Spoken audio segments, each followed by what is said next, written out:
The gang boss turned himself in and entered prison. Just to find this man, this girl was waiting for the bus. Unaware the man beside her was a crime lord, Matthew noticed she had no umbrella and offered his own. The girl thought he looked suspicious and hesitated to accept it. Finally, Matthew insisted. "Take it." She murmured a thank you. Then Charlie arrived, a police officer who loudly warned the girl, "He's a gangster. Don't take things from him." Bitterly, the girl remarked that Charlie looked more like a gangster himself. Just then, the bus pulled up and she boarded, but a familiar face appeared in the crowd, a pervert who'd been staring at the girl intently. That night, Matthew and Charlie were eating at a restaurant with their men when a news report flashed on TV. A female student had been brutally attacked on her way home. An umbrella at the scene stood out conspicuously. Matthew looked closely. It was the very one he'd given away that day. Fury consumed Matthew. He mobilized every underling in his force, vowing to hunt down this demon. They combed every location within 6 kilometers, with law enforcement and the underworld working together. After hours of relentless effort, they pinpointed the killer's hideout. Everyone lay in wait nearby, ready for him to walk into the trap. Right on cue,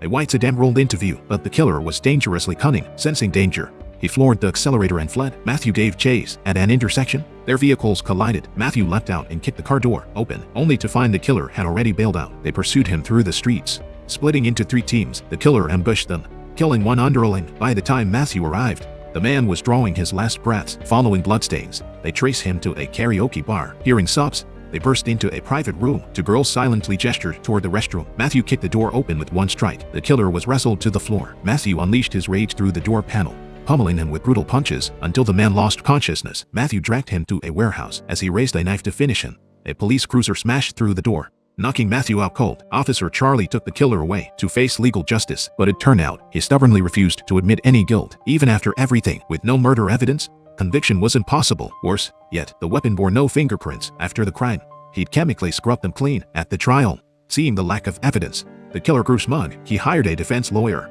while the victim's family seethed helplessly in the gallery. At that moment, a powerfully built man strode into the courtroom. "Matthew," he pointed at the killer and declared. "That's him." Ripping off his shirt, he revealed the scar from the killer's blade and pointed to the wound he inflicted in return. With irrefutable proof, the killer received a life sentence. Matthew was transported to prison. Before he even stepped off the vehicle, rows of underlings bowed in salute. Undoubtedly, he would rule here, and from the instant he descended, Matthew's deathly glare locked onto the killer. Clearly, the killer's pleasant days had only just begun.